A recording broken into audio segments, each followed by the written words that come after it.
You're here. Welcome to the Masterminding Success podcast. They say if you want to be successful in business and in life, then surround yourself with successful people. So pull up a seat. The mastermind is about to begin.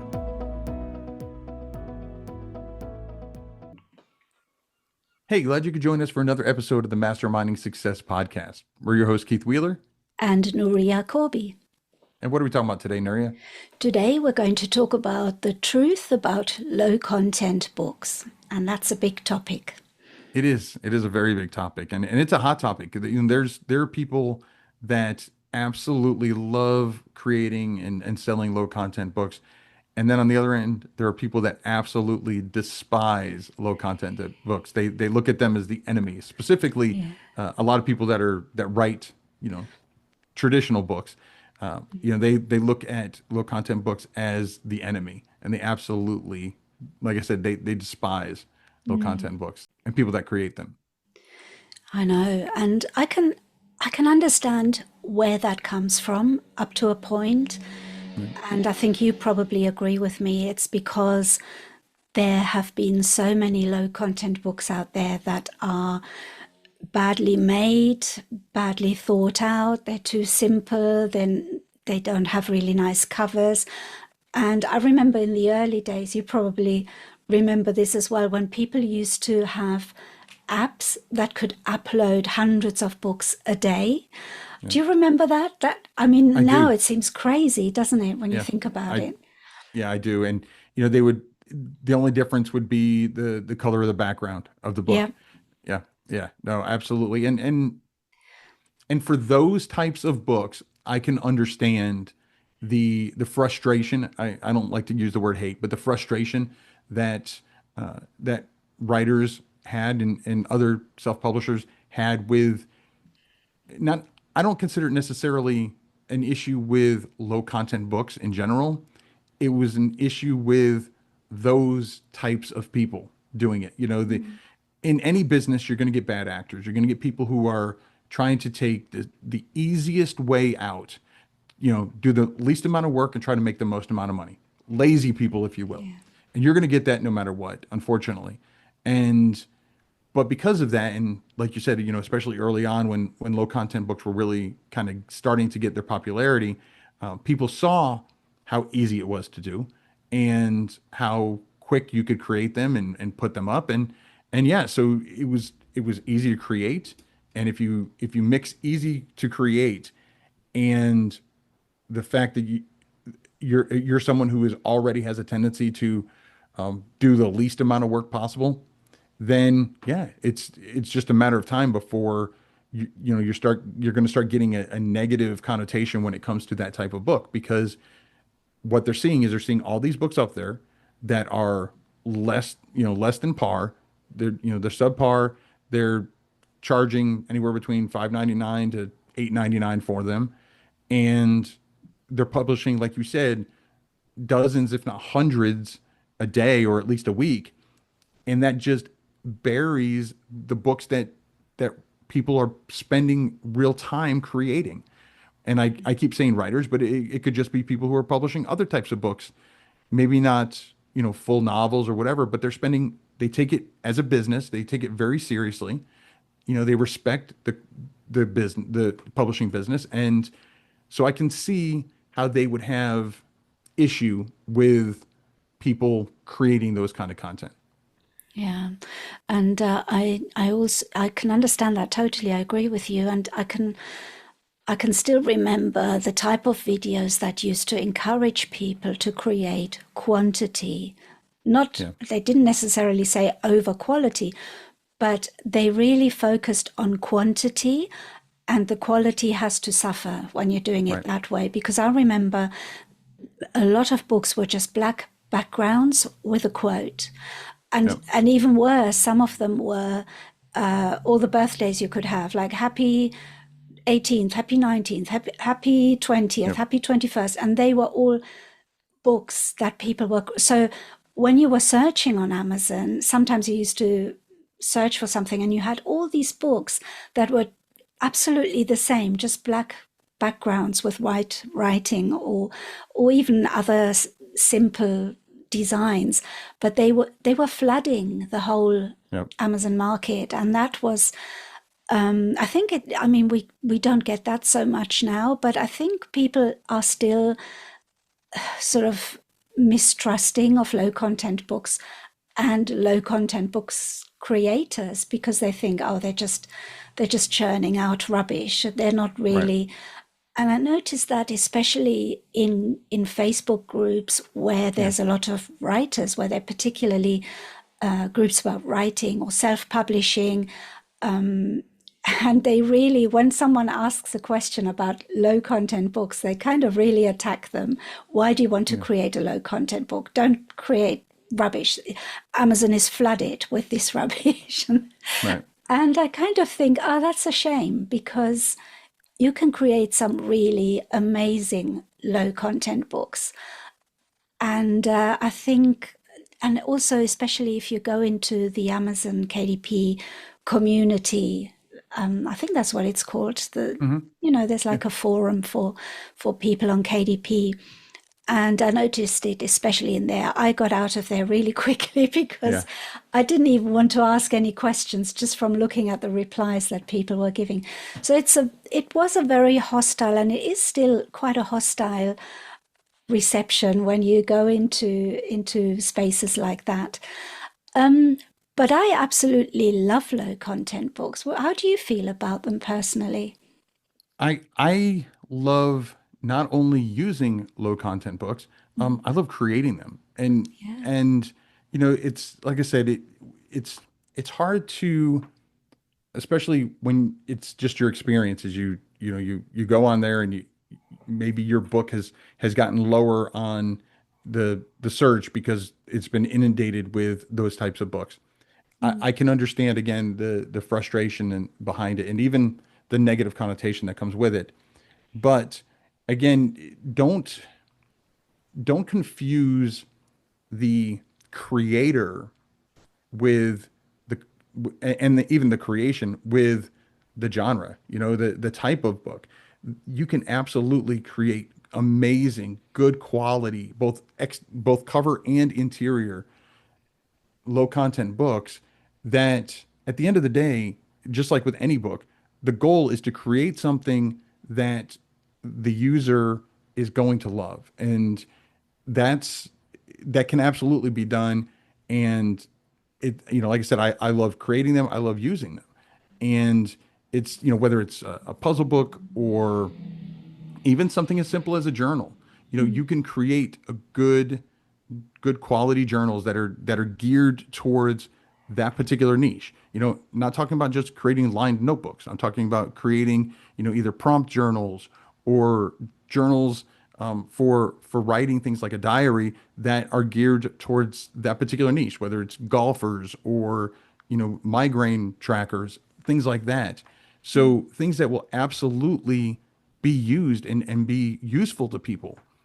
And so I agree. I've seen that more times than I could probably count.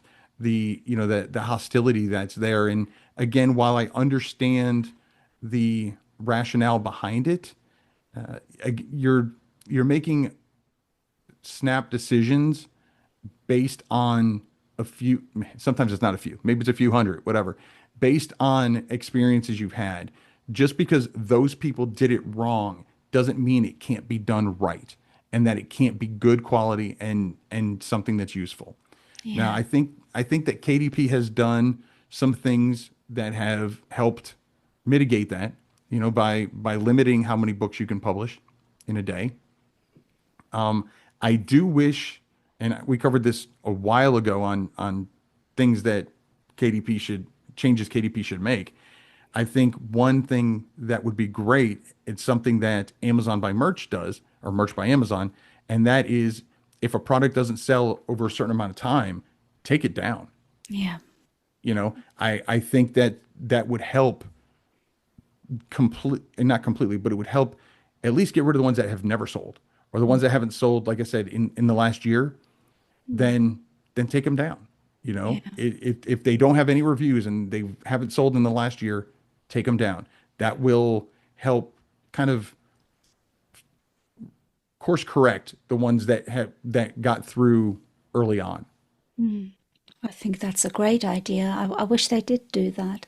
But I think they are implementing certain things like the only 3 uploads a day. And I think even the recent royalty changes have something to do with that, because it really affects low content books under $9.99 here. I can't remember. Is it the same in the US? Is it $9.99? Yeah, it's Oh, it's was nine in ninety the nine in the US. Yeah. That's it. So that's right. And in the UK, it was $7.99. It really affects low content books because, in a way, we now have to rethink our low content books. We have to make them better because we have to price them higher. So we can't just make something silly and hope, oh, if it's cheap enough, people will buy it. You have to really put a lot of thought behind it now. You have to really create something that you can price higher, ideally over $9.99. And who's going to buy it? Unless it's a really good book in a niche that people really want to buy, that it's something interesting.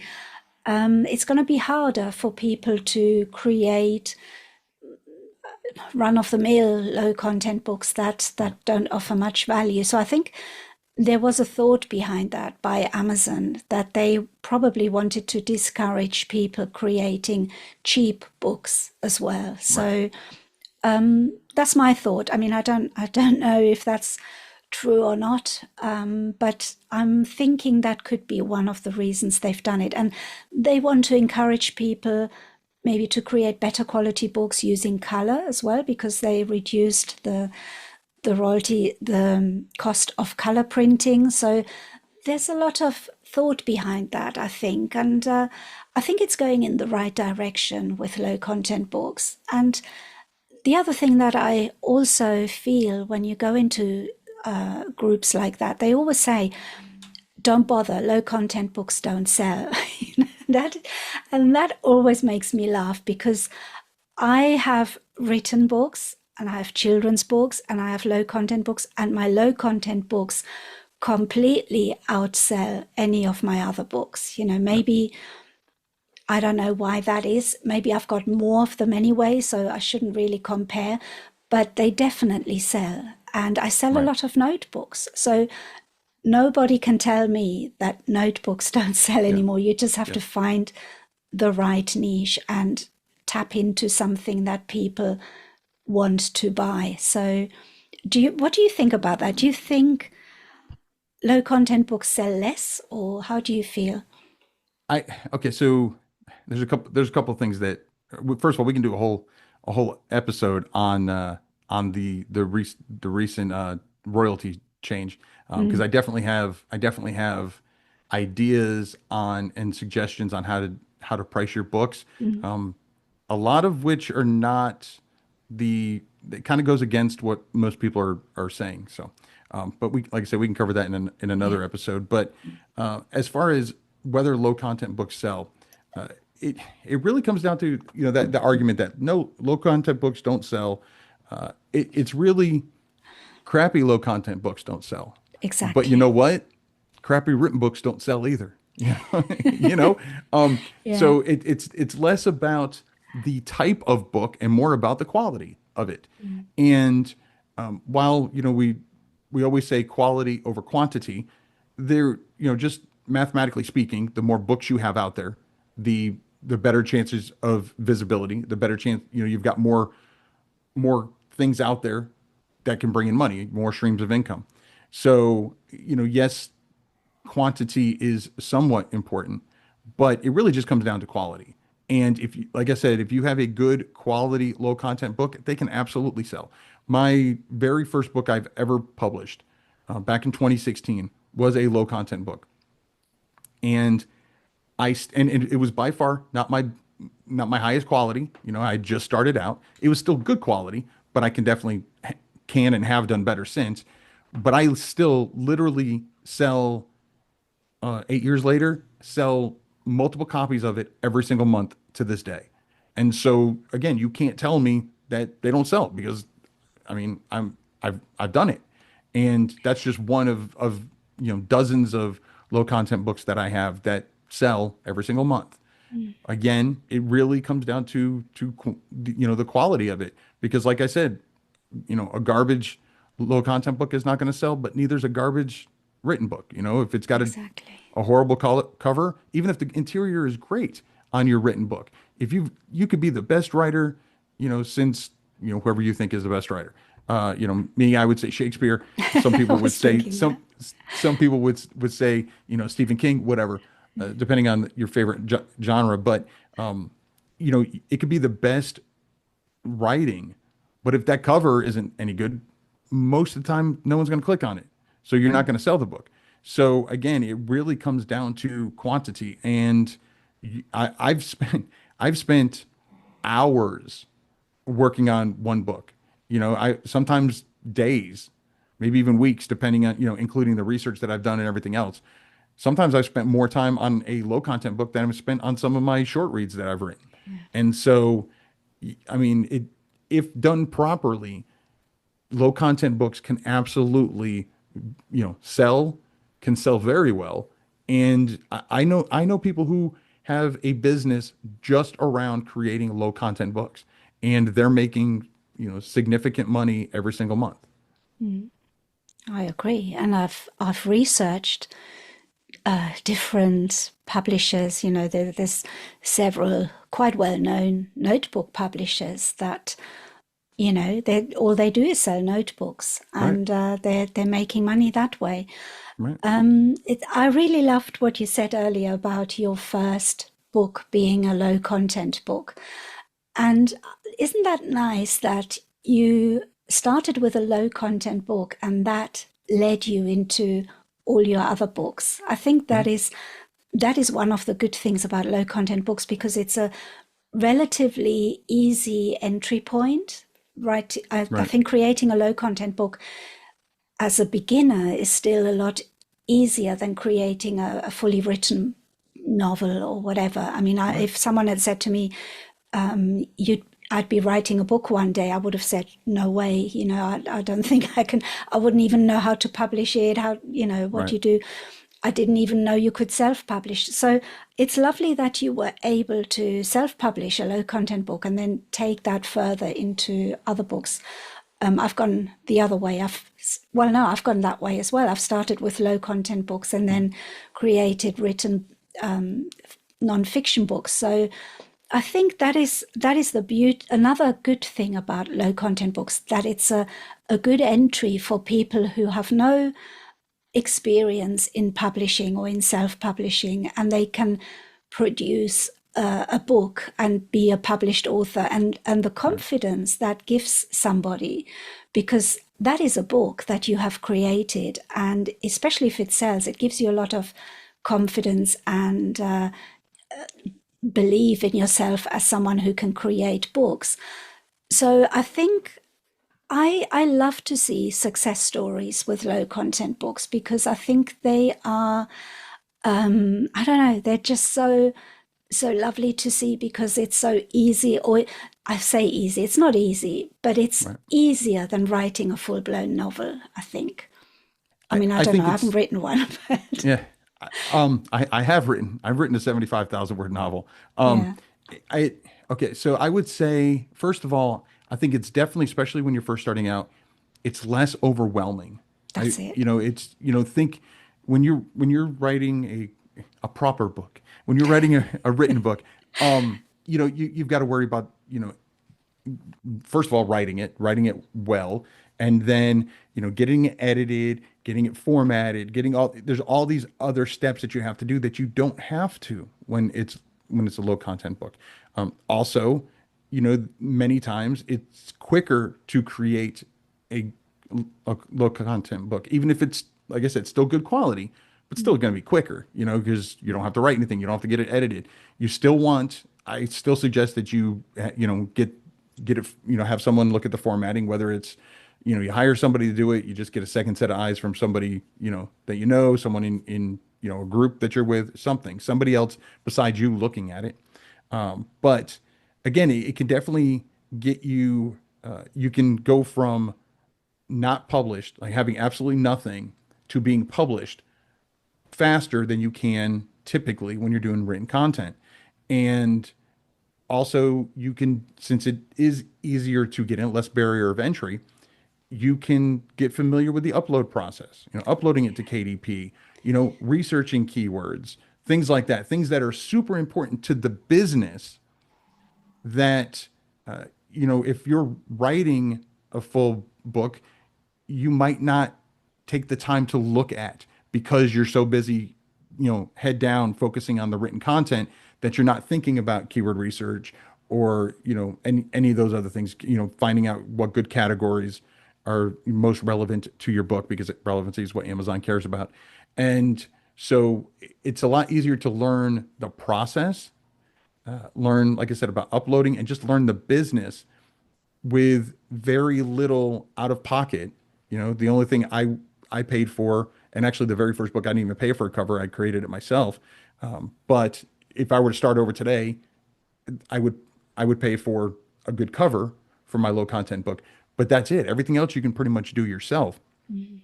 And so there are so many positives to going in. And like I said, my first book I'd ever published was a low content book. The first book I created was not a low content book. I created a children's book long before I created that puzzle, or the journal that I created, but I still hadn't published that yet because I wasn't, the illustrations weren't ready. So again, so many different steps when it comes to a written content. But this I created it was out of necessity. Again, I put time into it because it was for my daughter, so it was important that it looked right and that it was helpful and everything else. But yeah, I mean, there's so many different reasons why I think that people should be more open to the idea of creating low content books. Yeah, definitely. And it's, in a way, it was one of the reasons I started a blog, because I love writing and I wanted to write, but I wouldn't have known how to write a book or how to publish a book if someone had said to me, write a book about what you want to blog about instead. I would have said, I can't write a book. Don't you need an agent? Don't you need a publisher? Don't you need, how I wouldn't have had a clue. And writing the blog was easy in that sense. And the good thing is it led me to watching a video about low content books.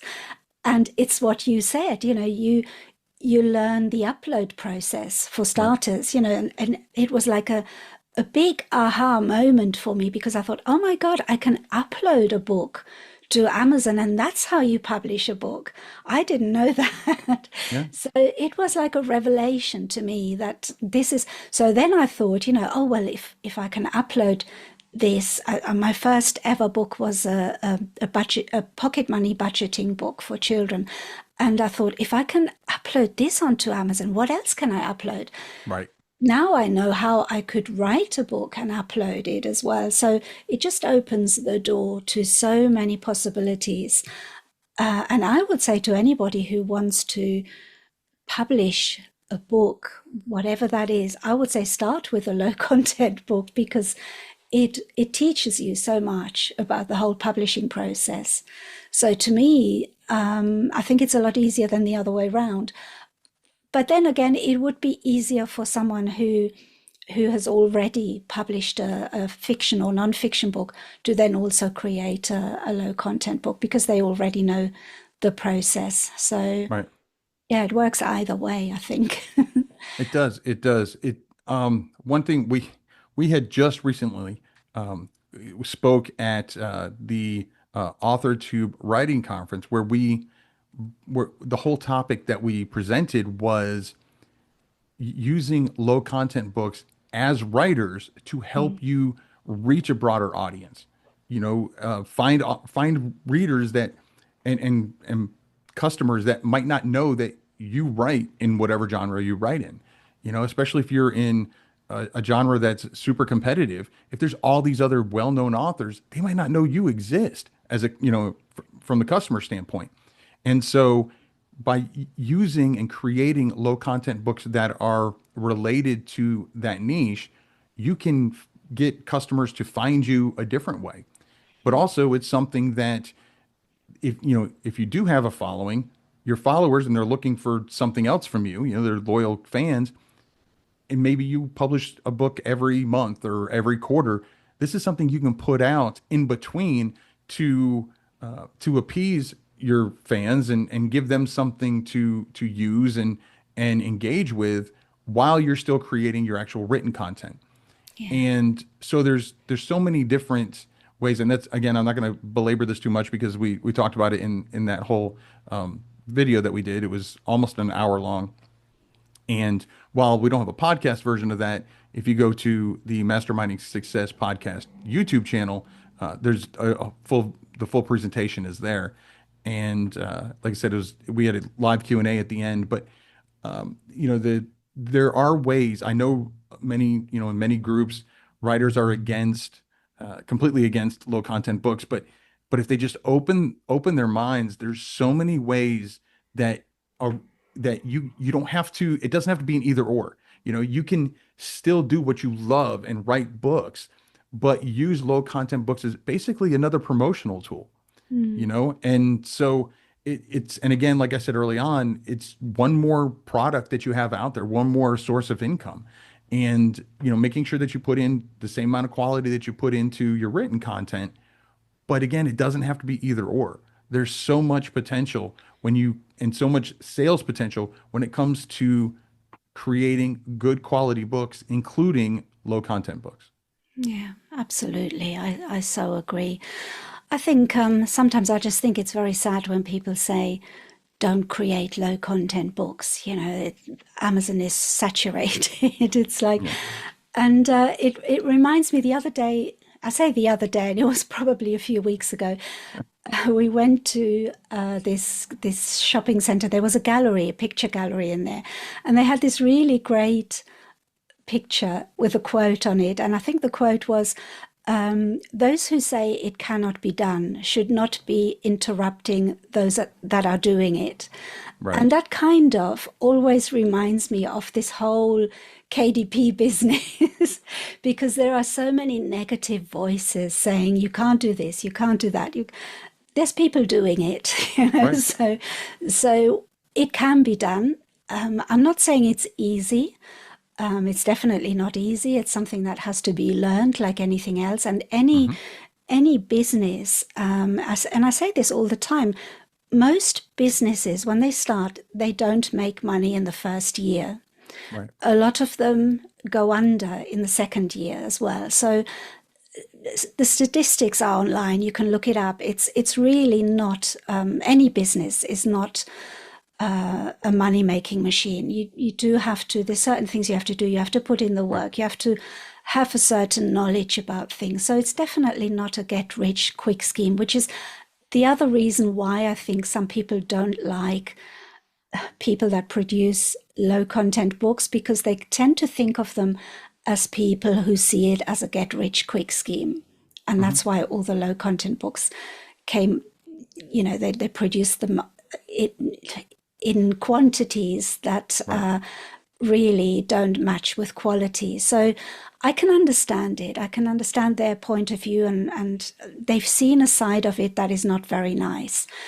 But there are lots of people, if you go into it deeper, if you research a little bit, there are so many people creating wonderful businesses with low content books. And it's like anything, you have to try it out, put in the work. Not everyone will succeed, but a lot of people will. And there's all different stages of success, I would say. For some people, it's a side hustle. For others, they really want to create a full-time income. And I think all of that is possible. So, because I always say, if I can do it, that's maybe an easy thing to say. And maybe not everyone can do it, but it's definitely doable. Right. And when you were saying about, typical businesses and how they don't make money the first year, but, this is one of the few businesses that cost minimal amount to actually start. You don't have to even have a business. You don't have to have a business name or an LLC or any of that other stuff. You don't have to pay to upload to KDP. they take money when it comes to actually once you get a sale. That's when they get paid. And so creating it is like I said, if I were to start from, from scratch right now, the only thing I would pay for would be a good cover. And even that, the cover designer I use the most she's on Fiverr. I've been using her for years. She does everything from low content books to sci-fi and mystery books and everything in between. And I think she charges me between $10 to $30 depending on what I need done and whether I want, like if I'm doing written content, then the $30 would be the audio book cover, the ebook, and the print book. So I mean, if you're doing low content books, then you don't need an ebook version, you don't need an audiobook version. So literally one cover, $10. I mean, how many businesses can you start creating something and pay $10? You know what I mean? I mean, for the price of, just a little bit over a cup of coffee from Starbucks. I mean, don't, go 2 days without coffee from Starbucks and you've got enough to pay for a cover. So, there's not many businesses that have that low barrier of entry. There's plenty of content on the internet, on YouTube, that show you how to do it. I do think that that's one of the negative sides to it, though, is that there are YouTube channels that teach the wrong way. They teach about quantity over quality. And chances are those channels probably don't exist anymore. I mean, obviously the channel's still there, but whenever I suggest someone looking on the internet or looking on YouTube for tips on how to do something, especially when it comes to self-publishing, I always suggest that they do two things. And that is, one, look how old that video is that you're looking at. If it's from 6 years old, there's a chance that the content's not as updated as it could be. And then the second thing is look at that channel and see when the last time they created something. If the channel didn't create anything in the last 4 years, then I wouldn't even look at it, because there's, especially in this industry, things change all the time. Just KDP alone, let alone the rest of the industry. And so, I wouldn't trust those. But even if it's a 6-year-old video, but the person's just is still publishing new videos, like for example, on my channel, there are videos that are 6 years old, maybe how to format your interior or whatever, that are still relevant. And since I still publish things and, still publish videos, I would say it's still something that would be true and helpful. So those are the two things. If you're going to look up, if you're starting out, you're just considering doing low content books and you want to know what to do. I mean, we can list in the description some channels that we recommend, that specifically do low content books. But as a general rule, I would say make sure you look out for those two things. How old is the video, and when was the last time that channel uploaded anything new? And are those YouTubers KDPers? Are they people that, because there's a lot of videos as well by people who talk about KDP but they don't actually publish on KDP. That's another thing. And what you were saying earlier is so true. There's absolutely no platform I can think of that lets you list anything for free. The only one I can think of is KDP. If you want to sell on Etsy, you pay a listing fee and then they deduct a percentage when you sell something. eBay is the same.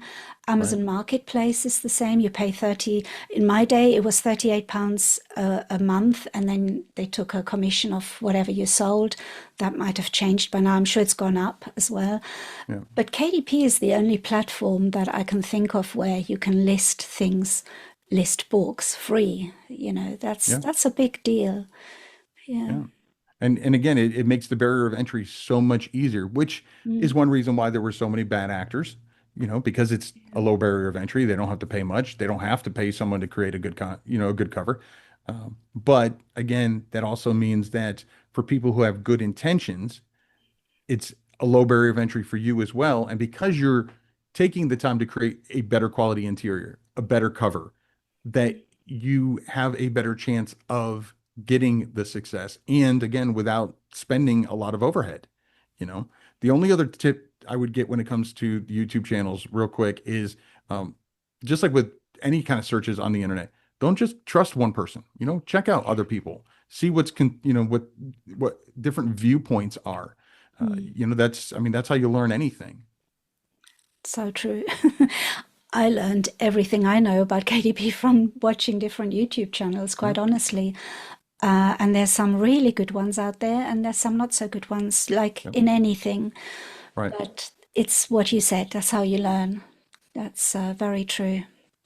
Yeah. And if you see a consistent trend as far as like what people are suggesting, then that's, how to format. I have an entire series on how to create low content interiors or puzzle book interiors.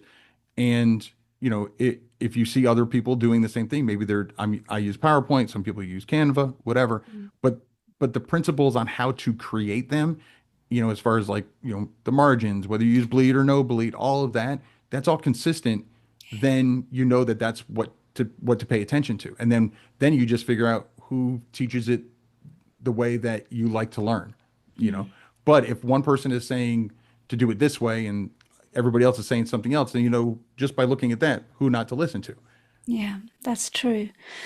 But there's, like I said, I mean, there's a lot of good stuff out there. Yeah. And anybody who's interested in creating low content books, you'll find a lot of tutorials, a lot of help on YouTube. And I mean, my tip for people who are just starting out would be to immerse yourself into all those lessons. Watch as many YouTube videos as you can, read as much as you can about it. Different blog posts out there talk about publishing low content books on Amazon KDP. So I would say it's a good idea to inform yourself as much as possible before you start. Would you agree? I would. I wouldn't go to the point where you end up at some point you have to stop with the research and start on the Start creation. doing. Start doing, because a highly researched book, a continuously researched book, will never sell if it doesn't get published. It doesn't matter how good the interior is, doesn't matter how good the cover is. If you don't publish it, it's never going to sell. But I absolutely agree that you definitely want to in order to make a good interior, to make a good cover, or hire someone to do a good cover, to make sure that you've got your keywords and all that, you definitely need to learn. You need to learn as much as you can by watching, and then learn by doing. And so those are definitely the, really, really key points. And understand that this is an ongoing, as I like to call, on growing business. I'm always learning something new. I think, and I told this to my wife, as soon as I stop learning something, I'll probably get too bored, and then I'll stop doing it. But there's always something new, because the industry is always changing. And, and that's just publishing in general. And starting out with low content books, as both Nuri and I have proven, doesn't mean that's where you're going to end up. You might stop doing low content books altogether once you've created the first couple. You may decide that it's just not what you're into. I would suggest that, especially when you first start out, start with something start with a topic, a genre, a niche that you know. So like for mine, both my daughters played travel softball. And so the first thing I created was a travel softball journal. And that was the very first low content book I'd ever put out.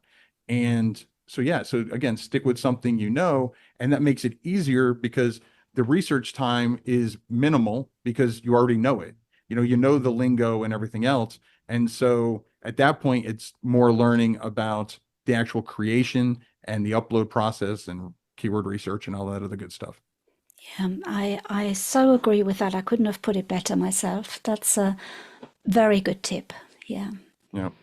And then other than that, I would just say, and I say this about any kind of creation, and that is, remember that once you get the product to where it's good, good quality cover, good quality interior, then publish it, because don't wait for it to be perfect, because done is better than perfect. And as creators, we're our own worst critic. And if we wait till it's perfect, we'll never publish anything. So that's the only other tip I would give when it comes to actually taking that step to publish it. And remember, you can publish it, if you get sales, it doesn't mean you have to promote it all over the world. At least you've learned things. But I think you'll be pleasantly surprised. I know I was, with when you put out the good quality and you do the research as far as that people are actually looking for low content books in this niche. I was pleasantly surprised with how quickly I got sales. Mm. Yeah, I think my experience was very similar in that sense. There was a book I eventually published, which I just saw it in a bookstore, and I thought, oh, I could create something like that. Slightly different version of it. Right. It wasn't something that was that popular at the time, but I really liked the idea, and I kind of made it a little bit more than that, and and that started selling for me. It started selling really well, and that's how my journey started. So I agree with that. Publish in something you know, or something that you're interested in, or something you love, because that is so much better than just looking at something and thinking, oh, that is selling well, I'll do something Right. like that. Right. It misses that connection. I think you need to have that connection with a book that you're creating. So yeah. I agree. Well, this has been another great mastermind area. Once again, a huge thank you to all our listeners and viewers who came to tag along. If you enjoyed today's mastermind, please consider following or subscribing to the podcast, and maybe even leave us a review and let us know what you thought. And if you're checking out this podcast, there's an option that says to send us a message, send us a text. Click on that. Let us know what you thought. Until next time, I'm Keith Wheeler. And I'm Nuria Colby. Have a good one. Bye-bye. Thanks for joining the Mastermind today. Be sure to follow the podcast on your platform of choice and tell a friend who would enjoy it too. Your support is greatly appreciated. This has been the Masterminding Success Podcast.